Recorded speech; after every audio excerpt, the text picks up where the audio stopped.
কিছু সাহাবী এবং হযরত আলী রাদিয়াল্লাহু তাআলা আনহু ও দয়ার নবী মুহাম্মদ সাল্লাল্লাহু আলাইহি ওয়াসাল্লাম এক যুদ্ধ থেকে ফিরছিলেন। এইভাবে মরুভূমির পথ পাড়ি দিয়ে অনেক সময় ধরে তারা হেঁটে যাচ্ছিল। কিছু দূর যাওয়ার পরে একটা জায়গায় পৌঁছলো। সেখানে পৌঁছে তিনি তার সাহাবীদেরকে জিজ্ঞাসা করেন, এটি কোন স্থান? মুহাম্মদ সাল্লাল্লাহু আলাইহি ওয়াসাল্লামের এই প্রশ্নের উত্তরে একজন সাহাবী উত্তর দেন, হে আল্লাহর রাসূল, এই স্থানটির নাম ওয়াদি আরজা। এখানে একটি কূপ আছে, কিন্তু কত হাজার বছর ধরে কোনো মানুষ এর কাছেও যায়নি। কারণ যখন কিছু জিন হযরত সুলাইমান আলাইহিস সালামের কাছ থেকে পালিয়ে যায়, তখন তারা এখানে এসে বসবাস শুরু করে। সেই সময় তারা শপথ করেছিল যে তারা কখনো হযরত সুলাইমান আলাইহিস সালামের আনুগত্য করবে না এবং সর্বদা আল্লাহ ও তার রাসূলের অবাধ্য হবে। সাহাবী আরো বলেন যে এখানেই হযরত সুলাইমান আলাইহিস সালামের সেনাবাহিনী এবং এই জিনদের মধ্যে এক ভয়াবহ যুদ্ধ সংঘটিত হয়েছিল। সেই যুদ্ধে এই জিনরা হযরত সুলাইমান আলাইহিস সালামের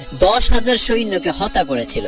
আজও এই জিনরা সেই ভয়ঙ্কর কূপের ভেতরে এবং তার আশেপাশে বাস করে। যখনই কেউ সেখানে যায়, তারা তাকে নির্মম ভাবে হত্যা করে। এই কথা শুনে আমাদের নবী সাল্লাল্লাহু আলাইহি ওয়াসাল্লাম বললেন, তাহলে এটা সেই জায়গা যেখানে এই জিনরা বাস করে এবং কোনো কারণ ছাড়াই মানুষ হত্যা করে? যদি তাই হয়, তাহলে আমাদের এখানেই থামতে হবে। এর সমাধান খুঁজে বের করা প্রয়োজন, কারণ আমরা এভাবে অত্যাচারীদের মুক্ত রাখতে পারি না। তারপরে মুহাম্মদ সাল্লাল্লাহু আলাইহি ওয়াসাল্লাম বললেন, দীর্ঘ ভ্রমণের কারণে আমরা সবাই খুব তৃষ্ণার্ত এবং ক্লান্ত। কাছাকাছি আর কোনো কূপ নেই। তোমাদের কেউ কেউ সেই কূপ থেকে পানি আনতে যাও। নবী সাল্লাল্লাহু আলাইহি ওয়াসাল্লামের নির্দেশের পর কিছু সাহাবী পানি আনতে সেই কূপের দিকে এগিয়ে গেলেন। কিন্তু কূপের কাছে পৌঁছানোর সাথে সাথে হঠাৎ কূপের ভেতর থেকে একটা ভয়ঙ্কর জিন বেরিয়ে এলো। তার চেহারা এতটাই ভয়ঙ্কর ছিল যে এটি আগুনের জ্বলন্ত অঙ্গারের মতো ছিল। তাকে দেখে সাহাবীরা এগিয়ে যাওয়ার সাহস সঞ্চয় করতে পারলেন না এবং ভয়ে পিছু হটলেন। কিন্তু সেই সাহসী সাহাবীদের মধ্যে একজন, যার নাম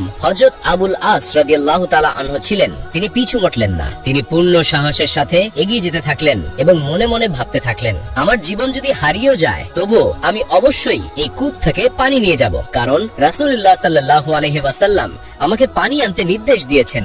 যাই ঘটুক না কেন, আমি অবশ্যই এই কূপ থেকে পানি আনবো। কিন্তু তিনি কূপের কাছে পৌঁছানোর সাথে সাথেই হযরত আবুল আস রাদিয়াল্লাহু তাআলা আনহুকে নির্মম ভাবে শহীদ করে তার দেহ কূপের কাছে ফেলে রাখা হয়। এই দৃশ্য দেখে বাকি সাহাবীরা খুবই দুঃখিত ও বিচলিত হয়ে পড়লেন। তারা আল্লাহর রাসূল সাল্লাল্লাহু আলাইহি ওয়াসাল্লামের কাছে ছুটে গেলেন এবং বললেন, হে আল্লাহর রাসূল, আমরা সেই কূপ থেকে পানি নিতে গিয়েছিলাম, কিন্তু আমরা দেখলাম যে আগুনের আকারে একটি ভয়ঙ্কর জিন বেরিয়ে এসেছে এবং আপনার একজন সাহাবী আবু আসকে মারাত্মকভাবে হত্যা করেছে। হে আল্লাহর রাসূল, তার নির্মম কর্মকাণ্ডের কারণে আমরা এগিয়ে যাওয়ার সাহস করতে পারিনি এবং পানিও আনতে পারিনি। এই কথা শুনে রাসূলুল্লাহ সাল্লাল্লাহু আলাইহি ওয়াসাল্লাম বললেন, এই জিনদের আমার সাহাবীকে হত্যা করার সাহস আছে? তখন রাসূল সাল্লাল্লাহু আলাইহি ওয়াসাল্লাম সাহাবীদের আরেকটি দলকে সেই কূপের দিকে পাঠানোর সিদ্ধান্ত নিলেন। কিন্তু সেই মুহূর্তে হযরত জিবরিল আলাইহিস সালাম আল্লাহর পক্ষ থেকে একটি বার্তা নিয়ে অবতরণ করলেন। তিনি হযরত মুহাম্মদ সাল্লাল্লাহু আলাইহি ওয়াসাল্লামকে বললেন, হে আল্লাহর রাসূল, সেখানে অন্য কোন সাহাবী পাঠাবেন না, বরং হযরত আলী রাদিয়াল্লাহু তাআলা আনহুকে এবং কিছু সাহাবী সহ পাঠান। কারণ আপনি যদি অন্য কাউকে পাঠান, তাহলে এই জিনরা তাদেরও হত্যা করবে। কেবলমাত্র আল্লাহর সিংহ হযরত আলী রাদিয়াল্লাহু তাআলা আনহু এই জিনদের নিয়ন্ত্রণ করতে পারেন। এই কথা শুনে আমাদের নবী সাল্লাল্লাহু আলাইহি ওয়াসাল্লাম হযরত আলী রাদিয়াল্লাহু তাআলা আনহুকে ডাকলেন এবং হযরত আলী রাদিয়াল্লাহু তাআলা আনহু আসলেন এবং রাসূল সাল্লাল্লাহু আলাইহি ওয়াসাল্লাম বললেন, হে আলী, এই উপত্যকা থেকে একটু দূরে একটি কূপ আছে। সেখানে কিছু অবাধ্য জিন বাস করে, যারা হযরত সুলাইমান আলাইহিস সালামের কাছ থেকে পালিয়ে যায়। সেই একই জিন যারা তোমার ভাই আবু আসকে শহীদ করেছে। তুমি সেখানে যাও এবং প্রথমে তাদের ইসলামের দিকে ডাকো। যদি তারা ইসলাম গ্রহণ করে এবং সঠিক পথে আসে, তাহলে তাদের সাথে আমাদের কোনো বিরোধ নেই। যদি তারা ইসলাম গ্রহণ করতে অস্বীকৃতি জানায়, তাহলে তাদের এই স্থান ত্যাগ করতে বলো এবং মানুষের ক্ষতি করতে মানা করো। কিন্তু যদি তারা এটিও করতে অস্বীকৃতি জানায়, তাহলে শেষ সমাধান হবে তাদের সাথে যুদ্ধ করা। আমি আশা করি আল্লাহ রাব্বুল আলামিন তোমাকে এই যুদ্ধে সাফল্য দান করবেন। হযরত আলী রাদিয়াল্লাহু তাআলা আনহু এই আদেশের জন্য অপেক্ষা করছিলেন। তিনি কিছু সাহাবীকে সাথে নিয়ে সেই কূপের দিকে রওনা দিলেন যেখানে জিনরা বাস করত। হযরত আলী রাদিয়াল্লাহু তাআলা আনহুকে নিয়ে যখন সেই কূপের কাছে পৌঁছালেন, তখন হঠাৎ একই ভয়ঙ্কর জিন কূপ থেকে বেরিয়ে এলো। তাদের দেখে তিনি বললেন, হে মানুষ, আমার ভয়াবহ মুখ দেখেও কি তোমরা ভয় পাওনি? আমি ইতিমধ্যেই তোমাদের একজন সঙ্গীকে নির্মমভাবে হত্যা করেছি এবং এখন তোমরা আবার এখানে এসেছো। জেনে রাখো, এবার আমি তোমাদের সবাইকে আরো নির্মমভাবে হত্যা করব এবং এই পৃথিবী থেকে তোমাদের নিশ্চিহ্ন করে দেব। জিনের কথা শুনে হযরত আলী রাদিয়াল্লাহু তাআলা আনহু উচ্চ স্বরে বললেন, হে আল্লাহর অবাধ্য জিন, শোন, আমি আল্লাহর সিংহ আলী। সমগ্র বিশ্বের নবী আমাকে তোমার কাছে পাঠিয়েছেন, হযরত মুহাম্মদ সাল্লাল্লাহু আলাইহি ওয়াসাল্লাম, এবং আমি তার নির্দেশে সর্বপ্রথম তোমাকে ইসলাম গ্রহণের জন্য আমন্ত্রণ জানাচ্ছি। হযরত আলীর কাছ থেকে এই কথা শুনে জিনরা জোরে হেসে বলল, হে আলী, তোমার ভাগ্য খারাপ, কিছুক্ষণের মধ্যেই তুমি এই পৃথিবী থেকে চিরতরে নিশ্চিহ্ন হয়ে যাবে। আর তুমি যে ইসলামের কথা বলছো, আমরা হাজার হাজার বছর আগে তা প্রত্যাখ্যান করেছিলাম, আমরা কখনো ইসলাম মানিব না। এই কথা শুনে হযরত আলী রাদিয়াল্লাহু তাআলা আনহু বললেন, তাহলে আমার দ্বিতীয় কথাটা শোনো, যদি তুমি ইসলাম গ্রহণ করতে না চাও তাহলে অন্তত এই জায়গা থেকে চলে যাও, বিনা কারণে মানুষ হত্যা করো না, তাদের জীবন নষ্ট করো না। কিন্তু জিনরা অহংকার করে উত্তর দিল, আমরা কখনোই এই জায়গা ছেড়ে যাব না। এই কথা শুনে হযরত আলী রাদিয়াল্লাহু তাআলা আনহু রেগে গেলেন এবং বললেন, হে আল্লাহর অবাধ্য জিন, এখনই আমার সাথে যুদ্ধের জন্য প্রস্তুত হও। জিনরা গর্জে উঠল এবং বলল, তুমি একজন দুর্বল ব্যক্তি এবং আমার সাথে যুদ্ধ করতে চাও, এসো দেখি তোমার শক্তি কত। এই কথা বলে জিনরা রাগে হযরত আলী রাদিয়াল্লাহু তাআলা আনহুর উপর আক্রমণ করতে এলো। কিন্তু ঠিক সেই মুহূর্তে শেরে খোদা হযরত আলী রাদিয়াল্লাহু তাআলা আনহু তার তরবারি শক্ত করে ধরে রাখলেন। আর তখন হযরত আলী রাদিয়াল্লাহু তাআলা আনহুর হাতে জুলফিকার তরবারি দিয়ে এক আঘাতে সে জিনের মাথা দুই টুকরো করে কেটে ফেললেন এবং তাকে চিরতরে হত্যা করে জাহান্নামের দরজার দিকে পাঠিয়ে দিলেন। সেই জিনকে হত্যা করার সাথে সাথেই হাজার হাজার জিন কূপের ভেতর থেকে উঠে আসতে শুরু করলো। তারা ভয়াবহ শব্দ করতে শুরু করলো, এতটাই যে তাদের ভয়াবহ চিৎকারে আকাশ ও পৃথিবী কেঁপে উঠল। এই দৃশ্য দেখে শেরে খোদা হযরত আলী রাদিয়াল্লাহু তাআলা আনহু কোরআনের আয়াত তেলাওয়াত শুরু করলেন। তিনি আয়াত তেলাওয়াত করার সাথে সাথে জিনদের শরীরে আগুন জ্বলতে শুরু করলো। তারা আর কূপের উপরে দাঁড়াতে পারলো না এবং চিৎকার করতে লাগলো। তারা আবার কূপের ভেতরে চলে গেল।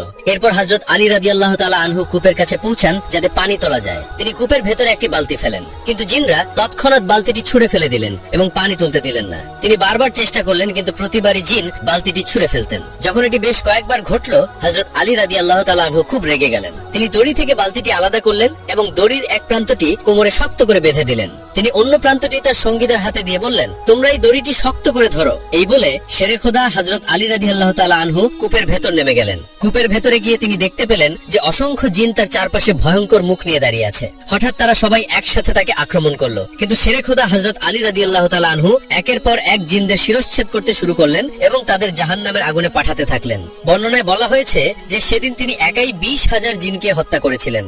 যখন বাকি জিনরা দেখলো যে তাদের সকল যুদ্ধ সঙ্গী নিহত হচ্ছে এবং এখন তাদের পক্ষে শেরে খোদা হযরত আলী রাদিয়াল্লাহু তাআলা আনহুর সামনে দাঁড়ানো অসম্ভব হয়ে পড়েছে, তখন তারা হাত জোড় করে অনুরোধ করলো, হে শেরে খোদা আলী, দয়া করে আমাদের ক্ষমা করুন, আমরা ভুল করেছি। হযরত আলী রাদিয়াল্লাহু তাআলা আনহু বললেন, আপনি যদি আগে আমার কথা শুনতেন তাহলে আমাকে এত যুদ্ধ করতে হতো না এবং আপনার এত লোক মারা যেত না। আপনার কাছে আমার কেবল একটি দাবি, কলমা পড়ুন, মুসলিম হন এবং নির্মমভাবে মানুষ হত্যা বন্ধ করুন। জিনরা বলল, লা ইলাহা ইল্লাল্লাহু মুহাম্মাদুর রাসূলুল্লাহ। তারপর তারা হযরত আলী রাদিয়াল্লাহু আনহুর কাছে প্রতিশ্রুতি দিতে শুরু করলো, আজ থেকে আমরা মুসলিম হয়েছি, এখন থেকে আমরা মানুষ হত্যা করব না, আমরা আল্লাহ এবং তার রাসূলের আদেশ পালন করব এবং কখনো তাদের অবাধ্য হব না। হযরত আলী রাদিয়াল্লাহু তাআলা আনহু তাদের নেতার দিকে তাকালেন। জিনদের নেতা বললেন, হুজুর, আমি তাদের নেতা। হযরত আলী জিজ্ঞাসা করলেন, আপনার নাম কি? জিন বলল, আমার নাম কাউগান। হযরত আলী রাদিয়াল্লাহু আনহু বললেন, এখন থেকে আপনার নাম জাফর। তখন জিনের প্রধান বলল, হে শেরে খোদা, হযরত আলী, আমি আপনাকে আমার লোকদের সঠিক পথ দেখানোর দায়িত্ব নিচ্ছি এবং সর্বদা আল্লাহ ও রাসূলের আনুগত্য করতে শেখাচ্ছি। জিনরা বলল, হে হযরত আলী, আমি আপনার সকল আদেশ পালন করব ইনশাআল্লাহ। এখন আমি আমার লোকদের কখনোই আল্লাহ ও তার রাসূলের বিরুদ্ধে উত্তেজিত করব না। এরপর হযরত আলী রাদিয়াল্লাহু তাআলা আনহু কুয়ো থেকে পানি তুলে রাসূল সাল্লাল্লাহু আলাইহি ওয়াসাল্লামের কাছে গিয়ে বললেন যে আমি যুদ্ধ করেছি, অনেক জিন যুদ্ধে হত্যা হয়েছে এবং আল্লাহর বিধান পালন করেছেন, এবং তারপর তারা কালেমা পাঠ করে মুসলিম হওয়ার এবং শান্তির পথে চলার প্রতিশ্রুতি দিয়েছেন। এখন তারা কোনো মানুষের ক্ষতি করবে না। এই ঘটনার পর হযরত মুহাম্মদ সাল্লাল্লাহু আলাইহি ওয়াসাল্লাম আল্লাহর রব্বুল আলামিনের কাছে দোয়া প্রার্থনা করেন। একবার হযরত ওমর রাদিয়াল্লাহু তাআলা আনহু মদিনার এক রাস্তা দিয়ে হেঁটে যাচ্ছিলেন। এমন সময় তিনি শুনতে পেলেন এক যুবক দোয়া করছে, হে আল্লাহ রাব্বুল আলামিন, আপনি আমার আর আমার মায়ের মাঝে উত্তম ভাবে ফয়সালা করে দিন। হে আল্লাহ, আপনি আমার মায়ের বিচার করুন।